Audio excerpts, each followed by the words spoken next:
में जो रेप की अभी हमने देखा, एक बहुत बड़ी घटना सामने आई। हमने जो रेप की देखा, इनफैक्ट वहाँ पर वो थोड़ी सी उसकी आँख बुझने ही लगी थी और वहाँ पर एकदम से हमने बलरामपुर का देख लिया। फिर बहुत से केस हमने ऐसे देखे, राजस्थान में 2 बहनों के साथ रेप हो गया, उनको घर से निकाल कर उनके साथ बलात्कार किया गया। फिर उसके बाद हम देखते हैं हाथरस में जो हुआ, मतलब वो होना कम था जो उस लड़की की जीभ काट दी गई, उस लड़की की रीढ़ की हड्डी तोड़ दी गई, उसके शोल्डर्स तोड़ दिए गए ताकि वो बता ना पाए किसी को।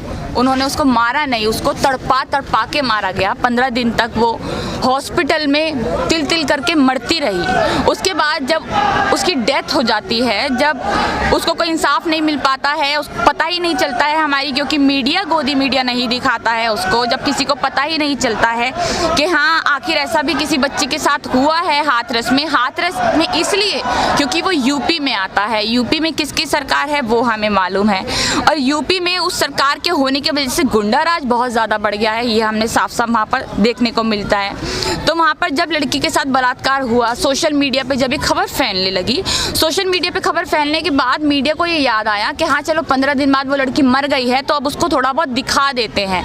जब वो दिखाने की बात आई तो दूसरे ही दिन, अगले ही दिन उनको, पुलिस वालों को लगा, वहाँ की सरकार को लगा मामला बिगड़ रहा है, तो उस लड़की की जो बॉडी थी वो उसके परिवार को सौंपी तक नहीं गई और टेढ़ा मेढ़ा ऐसे ही रखकर, मतलब हिंदू रीति रिवाज, मैं भी मुस्लिम नहीं हूँ, मैं भी नॉन मुस्लिम हूँ, मुझे भी पता है हिंदू रीति रिवाज क्या होते हैं क्या नहीं होते हैं।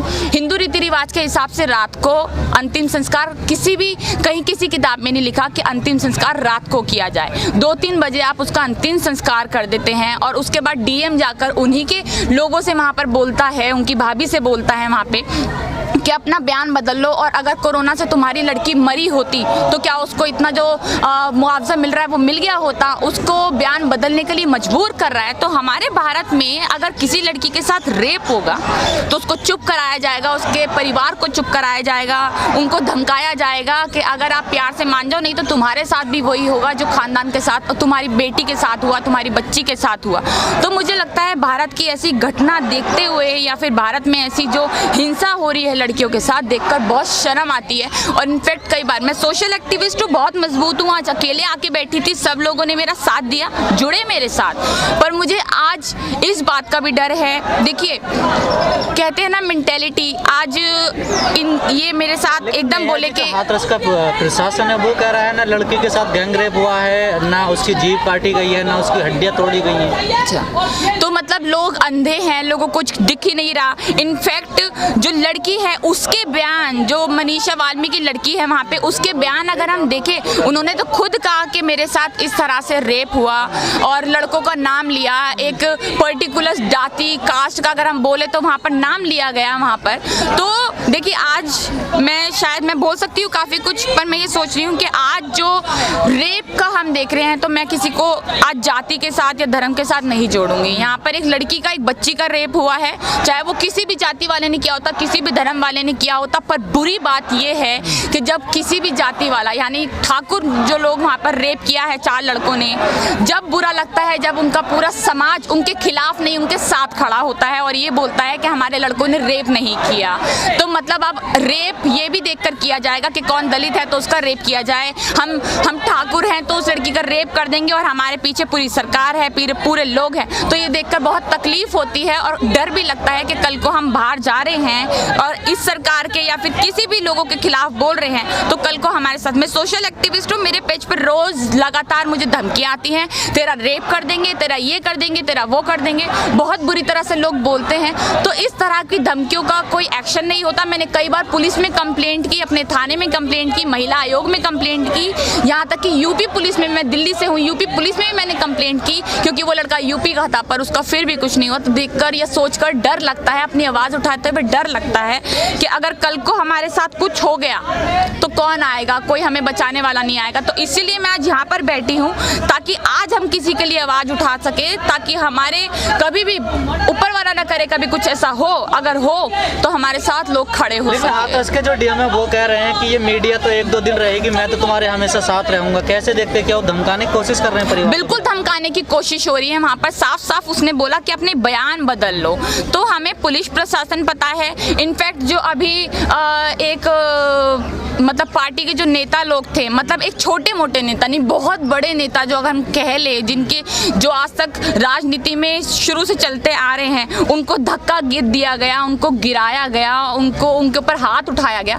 तो वो भी बहुत बुरी बात लगी मुझे यहाँ पे कि मैं किसी पार्टी से बिलोंग नहीं करती, मैं एक इंडिपेंडेंट लड़की हूँ और एक लड़की के लिए यहाँ पे आई हूँ। सब हम यहाँ पे लड़कियों के लिए ही हैं। तो मुझे लगता है कि अगर आप इस तरह से हमारा पुलिस प्रशासन काम करेगा तो भारत में जो लड़कियों के साथ रेप की घटना हो गई, घरेलू हिंसा हो गई, एसिड अटैक्स हो गए, वो और ज़्यादा बढ़ते रहेंगे और हमारा भारत यूं ही मुंह तके बैठा रहेगा, देखता रहेगा, न्यूज़ गोदी मीडिया देखता रहेगा कि हमारे लड़कियों के साथ जो हो रहा है होने दो। हम तो आज देखिए, मैं यहाँ पर रेप के लिए बैठी हूँ, वहाँ पे सुशांत सिंह राजपूत के लिए कुछ चल रहा है, ठीक है, उसको इंसाफ मिलना चाहिए। मैंने उनके लिए खूब आवाज़ उठाई थी जब उनके साथ ऐसा हुआ था, बिल्कुल, पर वो मैटर बिल्कुल ड्रग ही ले गए आप, ड्रग्स के उसमें कौन है। फिर आप ये देखते हैं कि किसको, मतलब महाराष्ट्र सरकार ने किसके साथ गलत किया, तो वो दिन रात वो मीडिया चैनल उसी के ऊपर चलाया जा रहा है। लड़कियों के साथ रेप हो रहा है, हम ये नहीं देखेंगे। दलितों के साथ क्या हो रहा है, मुस्लिम्स के साथ क्या हो रहा है, लगातार मॉब लिंचिंग हो जाती है यहाँ पे। या फिर दलित मुस्लिम की बात ही नहीं करें, हम दूसरी जाति धर्म की भी बात करें अगर यहाँ पर, तो क्या क्या हो रहा है, पर हम ये नहीं देखेंगे। हम अभी ये देखेंगे कि कौन सी सेलिब्रिटी के साथ क्या हो रहा है, कौन सी सेलिब्रिटी ड्रग्स लेती है, कौन सी सेलिब्रिटी ड्रग्स नहीं लेती, हम अभी ये देखेंगे। तो देख के बहुत ज़्यादा शर्म आती है। आप मानती है कि यूपी में जो अपराधी हैं वो बेलगाम हैं, सत्ता का कोई डर नहीं है उनको? बिल्कुल, देखिए, बेलगाम तो वो पहले से भी थे, पर इतने नहीं थे जितने अब हो गए हैं। क्यों हो गए हैं? क्योंकि सबसे ज़्यादा जो खौफ होता है उनको, जो अपराधियों को खौफ होता है, वो कानून का होता है।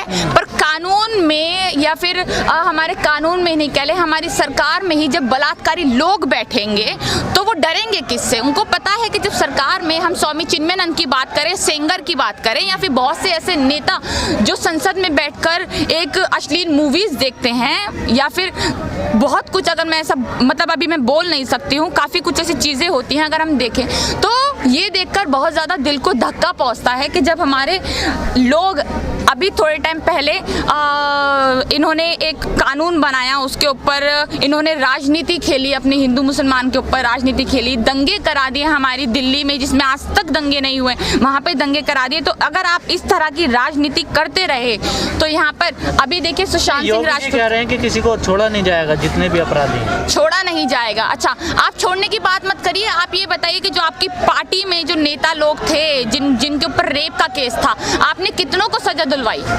जो हमारे कठुआ में हुआ वो सबको पता है। योगी जी कह रहे हैं सबके पोस्टर चौराहे पे लगाए जाएंगे अब। अच्छा, चौराहे पे लगाए जाएंगे, तो मुझे लगता है सेंगर का पोस्टर और सबका पोस्टर बोला ना, तो सेंगर का पोस्टर और फिर स्वामी चिन्मयानंद का पोस्टर, और इनफैक्ट इनके जितने भी नेता है या फिर किसी भी पार्टी के जो बड़े बड़े नेता है, बड़ी बड़ी हस्तियां हैं, उनके भी पोस्टर लगाए जाए और उनको कालिद पोत कर दिखाया जाए कि आपकी भी औकात वही है जो एक रेपिस्ट की। आप एसी का कमरे में जाकर वहाँ पर हवा खाते हैं और कुछ नहीं करते, इनको वहाँ पर बेड्स मिलते हैं, इनको वहाँ पर टीवी मिलते हैं, ये आराम से खाना पीना इनको बहुत अच्छा मिलता है। तो मुझे ये लगता है कि अगर इस तरह से हमारे देश में रेपिस्टों के साथ उनको इतनी फैसिलिटीज़ मिलेंगी तो हमारे भारत में रेप लगातार बढ़ते रहेंगे और हमारे भारत में हम जैसी लड़कियां जो बहुत मजबूत हैं, इन जैसी लड़कियां जो आज खुलेआम यहाँ पर आके बैठी हैं, आवाज़ उठा रही हैं, तो हमें भी शायद घर से सोचते हुए निकलना पड़ेगा कि कल को हमारे साथ कुछ ना हो जाए। नेहा जी, क्या लगता है जिस तरह से लगातार यूपी में रेप, मर्डर, लूट, अपहरण की घटनाएं बढ़ रही हैं, लॉ एंड ऑर्डर बिल्कुल ध्वस्त हो चुका है? रेप